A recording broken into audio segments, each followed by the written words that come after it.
ভাবুন তো, এমন একটি শহরের কথা যেখানে প্রতিটি নিঃশ্বাসের সাথে আপনি কেবল অক্সিজেন নয় বরং বিষ নিচ্ছেন। যেখানে আপনার ঘুম পাখির ডাকে ভাঙবে না, বরং গাড়ির হর্ন এবং মানুষের কোলাহলে ভাঙবে। যেখানে ভোরের আলো কুয়াশায় নয় বরং কালো ধোঁয়ায় ঢাকা থাকে।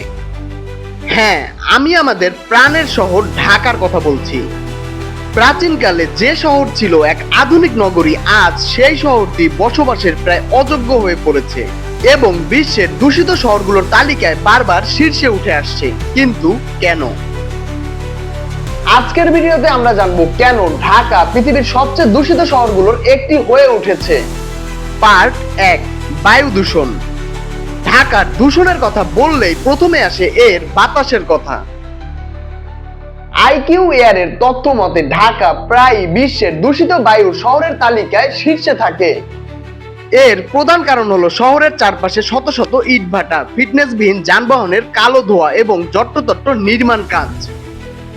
ঢাকার বাতাসে মিশে আছে PM 2.5 এর মতো সূক্ষ্ম কণা, যা সরাসরি আমাদের ফুসফুস বা রক্তে মিশে যাচ্ছে। এর ফলে অ্যাজমা, ফুসফুসে ক্যান্সার এবং হার্টের অসুখ এখন ঘরে ঘরে। আমাদের অজান্তেই এই বাতাস আমাদের আয়ু কমিয়ে দিচ্ছে কয়েক দশক। পার্ট 2, শব্দ দূষণ। আপনার শ্রবণ শক্তির 12টা বাজানোর জন্য ঢাকার রাস্তার গাড়িগুলোই যথেষ্ট। হাইড্রোলিক হর্ন এবং অহেতুক হর্ন বাজানোর প্রতিযোগিতায় ঢাকা আজ শব্দ দূষণেও বিশ্বসেরা।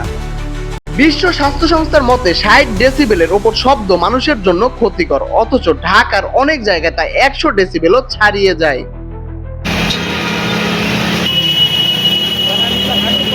এই মাত্রাতিরিক্ত শব্দ শুধু আমাদের কানেরই ক্ষতি করছে না, বরং উচ্চ রক্তচাপ, মেজাজ খিটখিটে হওয়া এবং শিশুদের মানসিক বিকাশেও বাধা সৃষ্টি করছে।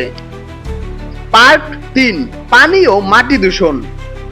এবার নজর দেওয়া যাক পানির উৎসে। বুড়িগঙ্গাকে বলা হয় ঢাকার প্রাণ, কিন্তু আজ সেই নদীর দিকে তাকালে মনে হয় ওটা পানির স্রোত নয়, বরং আস্ত এক নর্দমা।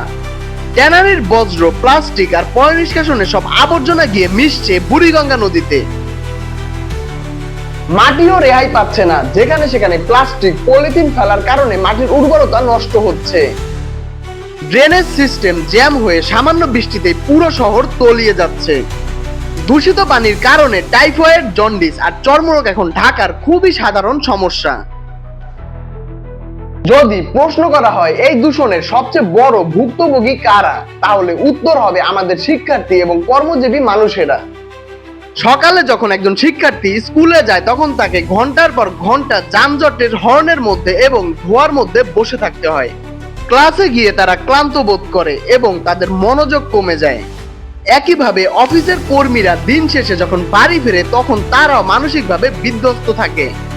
দূষণের কারণে অসুস্থ হয়ে পড়ায় মানুষের কর্মক্ষমতা কমছে এবং চিকিৎসার পিছনে আয়ের একটা বিরাট অংশ ব্যয় হয়ে যাচ্ছে। ঢাকা যেন একটি ক্লান্ত এবং অসুস্থ শহরে পরিণত হয়েছে। ঢাকার গণপরিবহন বা ট্রেনগুলোর দিকে তাকালে আপনি দূষণের আরেকটা রূপ দেখতে পাবেন। রেল স্টেশনগুলোতে ময়লার স্তূপ, ট্রেনের ভিতর নোংরা পরিবেশ আর ট্রেনের কালো ধোঁয়া, সব মিলিয়ে এক অসহনীয় চিত্র। শহরের মাঝখান দিয়ে বয়ে যাওয়া রেল লাইনের দুই পাশে জমে থাকা আবর্জনা আমাদের বজ্র ব্যবস্থাপনার ব্যর্থতাকেই বারবার মনে করিয়ে দেয়। তবে সমাধান কি নেই? অবশ্যই আছে। এর জন্য দরকার ব্যক্তিগত সচেতনতা এবং সরকারের কঠোর পদক্ষেপ। শহরের চারপাশে অবৈধ ইটভাটা বন্ধ করতে হবে এবং নির্মাণ কাজের সময় ধুলোবালি নিয়ন্ত্রণের আইন মানতে হবে। শহরের বজ্র ব্যবস্থাপনায় আধুনিক প্রযুক্তি ব্যবহার করতে হবে এবং প্লাস্টিকের ব্যবহার পুরোপুরি নিষিদ্ধ করতে হবে।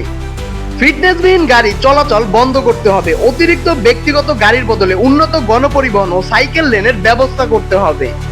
সর্বোপরি আমাদের প্রচুর গাছ লাগাতে হবে, ছাদ বাগান থেকে শুরু করে রাস্তার ধারে বনায়নী পারে ঢাকাকে আবার শীতল করতে।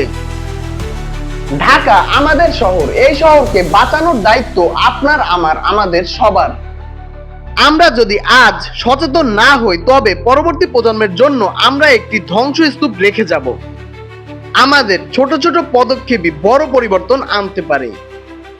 ঢাকার এই দূষণ নিয়ে আপনি কি ভাবছেন? আপনার মতামত অবশ্যই কমেন্টে জানাবেন।